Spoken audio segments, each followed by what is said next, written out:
Okay. இப்ப நம்ம அடுத்த வீடியோக்கு வந்திருக்கோம். ஆக்சுவலி அடுத்த ஒரு ரிமைனிங் ஒரு 4 லா பத்தி பார்க்கலாம். ஓகேங்களா? ஸோ, இதுல ஃபர்ஸ்ட் லா, மில்லர்ஸ் லா. ரொம்ப ஒரு இன்ட்ரஸ்டிங்கான லாங்க. ஆக்சுவலி இந்த லாலாம் ஃபாலோ பண்ணி நீங்க வந்து டிசைன் பண்ற பார்த்தீங்கன்னா, அவ்ளோ இன்ட்ரஸ்டிங்கா இருக்கும். மில்லர்ஸ் லா இஸ் என்னன்னா, psychological principle that stands a person can hold only about 7 items. அதாவது யூசுவலா ஒரு மனுஷன் வந்து ஒரு டைம்ல ஒரு 7 ஐட்டம் மட்டும் தான் அவனால வந்து சடனா மைண்ட்ல வச்சுக்க முடியும். +2 ஓகேங்களா? அதுக்கு மேல அவனால வச்சுக்க முடியாது. இது வந்து ஒரு சைக்காலஜி இது. In their working memory at one time. In UX UI designing, this application helps present the information to end users in a manageable way and avoid the cognitive overload. ஓகேங்களா? அதாவது இந்த லாவை பொறுத்த வரைக்கும் நீங்க இந்த ஆப்ஷன் பாக்ஸ் வைக்கிறப்ப இல்ல மெனுல வைக்கிறப்ப பாத்தீங்கன்னாக்கா ஜஸ்ட் வந்து ஒரு 7 இட்ஸ் பெஸ்ட். ஓகேங்களா? Limit information to avoid the cognitive overload. And then application எடுத்துக்கிட்டீங்கன்னாக்கா keep menus or list of 5 to 9 items junk information to in a similar groups.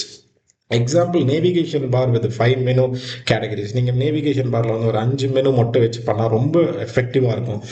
And then இதோட main thing என்னன்னாக்கா improves the focus and reduce the mental strain. இதுக்கு best example நீங்கள் எடுத்துக்கிட்டீங்க அப்படின்னாக்கா நம்மளோட Google meet நம்ம எல்லாருமே யூஸ் பண்ணியிருப்போம்.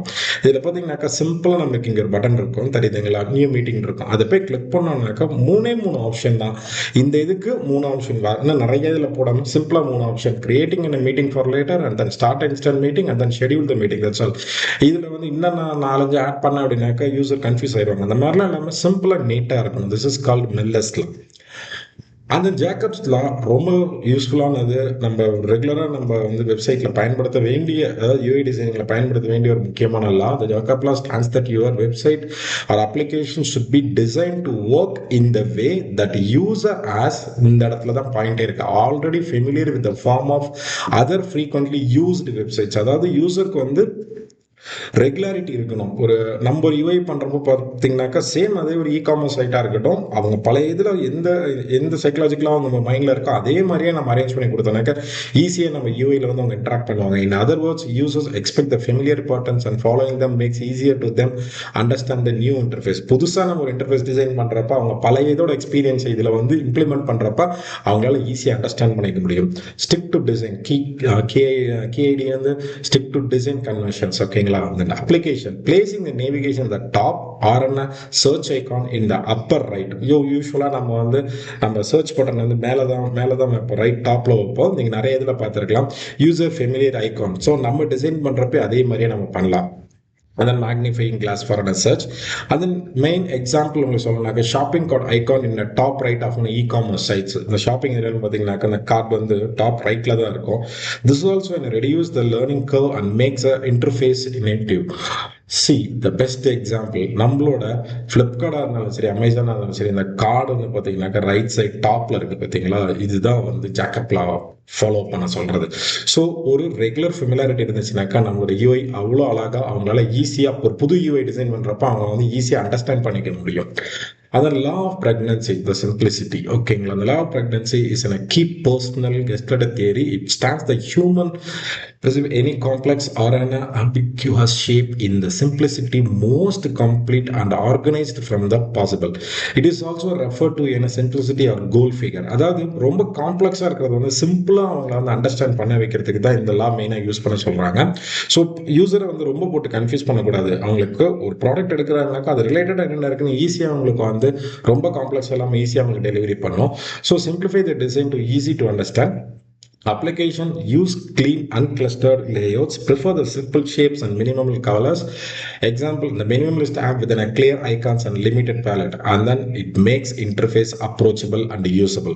The best example is this one. நம்ம அமேசான்ல நீங்க ஒரு வாட்ச் எடுக்கிறீங்கன்னு வச்சுக்கோங்களேன், அந்த வாட்ச் ரிலேட்டடா இருக்கிறதெல்லாம் பாருங்க, அழகா ஒரு கிரிட்ல தெளிவா கொடுத்துருக்காங்க. இது ரொம்ப காம்ப்ளெக்ஸா இல்லை, பார்த்தோன்னே ஈஸியாக அவங்களால அண்டர்ஸ்டாண்ட் பண்ணிக்க முடியும். ஸோ வாட்சோட மாடல் இந்த மாதிரி இருக்கு, அதோட கலர்ஸ் அந்த வெரைட்டிஸ் எல்லாமே நீட்டா இங்க வந்து ஒரே இதில் அழகா கிரிட்டா அலைன் பண்ணியிருக்காங்க. ஸோ இது மாதிரி உங்களோட டிசைன்ஸ் இருக்கணும். ஓகேங்களா? அந்த law of pregnancy. And then இது வந்து ரொம்ப ரொம்ப ஒரு முக்கியமான லா, ஜெய்கார்னிக் எஃபெக்ட் அப்படின்றது. Human turn remember unfinished or interrupt task more then the complicated ones completed ones. The completed task are equally forgotten whereas unfinished task remain in memory. So இது ரொம்ப ஒரு இம்பார்ட்டன்ட். அடிக்கடி நம்ம ஒரு ஆப்பில் வந்து அவங்க யூஸ் பண்ணுறாங்க அப்படின்னாக்கா அவங்க டக்குன்னு அதை ஸ்டாப் பண்ணிட்டு வெளில போயிருப்பாங்க. திருப்பி அவங்க வந்து அந்த ஆப்பில் வரப்போ அவங்களை ரிமைண்ட் பண்ண வைக்கணும். எனக்கு அவங்க மறந்துருப்பாங்க, அவங்க நம்ம ரிமைண்ட் பண்ண வைக்கணும். அது மாதிரி ஆப்ஷன்ஸ் நம்ம கொடுக்கணும். Incomplete task motivate the actions. ஓகேங்களா? Application use progress bar for multi step processing. நீங்கள் யூடியூப் இந்த இதெல்லாம் பார்த்தீங்கன்னா இந்த ஸ்டெப் பை ஸ்டெப் ப்ராசஸ் மாதிரிலாம் இருக்கும். பார்த்தீங்கன்னாக்கா இருக்கும் வீடியோ அப்லோட் பண்ணுறப்ப. ஓகேங்களா? சென்ட் ரிமைண்டர்ஸ் ஃபார் அன் அப்டன் டாஸ்க். அதன் எக்ஸாம்பிள் வந்து check out process bar showing step 1 2 3 4 5 6 இது மாதிரி ஒவ்வொரு ஸ்டெப்பாக நம்ம கொண்டு போகிறதுக்கு யூஸ் ஆகும். ஸோ இது ஒரு example, best example. Why it's matter boost task completion and engagement. The very good example நம்மளோட பிரைம் வீடியோ இருக்குது பார்த்தீங்களா? நீங்கள் பிரைம் வீடியோவில் இன்னைக்கு ஒரு படம் பார்ப்பீங்க, பாதியில் பார்த்துட்டு விட்டுருவீங்க. அடுத்த நாள் நீங்கள் வர பார்த்தீங்கன்னா இந்த வாட்ச் கண்டினியூ அப்படின்னு சொல்லி ஒரு ஆப்ஷன் கொடுத்துருவாங்க. அதாவது இது வந்து நம்மளை மோட்டிவேட் பண்ணுது. நீங்கள் இந்த படத்தை முன்னாடியே பார்த்தீங்க, திருப்பி இங்கேருந்து நீங்கள் கண்டினியூ பண்ணுங்கன்ற மாதிரி நம்மளுக்கு இன்டிமேஷன் கொடுக்குது. ஸோ உங்களோட இதுலேயுமே இந்த மாதிரி நீங்கள் வந்து ஆப்ஸ்லாம் இது பண்ணலாம். இது வந்து பிரைம் வீடியோக்கு ஃபர்தராக இந்த லா வச்சு யூ கேன் மேக் இந்த ஸ்டெப் பை ஸ்டெப் ப்ராசஸ்க்கு நீங்கள் இந்த லாவை கரெக்டாக ஃபாலோ பண்ணுங்க. ஓகேங்களா? ஸோ இந்த லாஸ் எல்லாமே ஃபாலோ பண்ணி நம்ம அழகான அவுட்புட்ஸ் கொடுக்கலாம். ஸோ நம்ம நெக்ஸ்ட் வீடியோவில் மீட் பண்ணலாம். இன்னும் செட் ஆஃப் லாஸை அடுத்த வீடியோவில் நம்ம பார்க்க ஆரம்பிக்கலாம். ஓகேங்களா? So all the best. Thank you. Next வீடியோவில் மீட் பண்ணலாம்.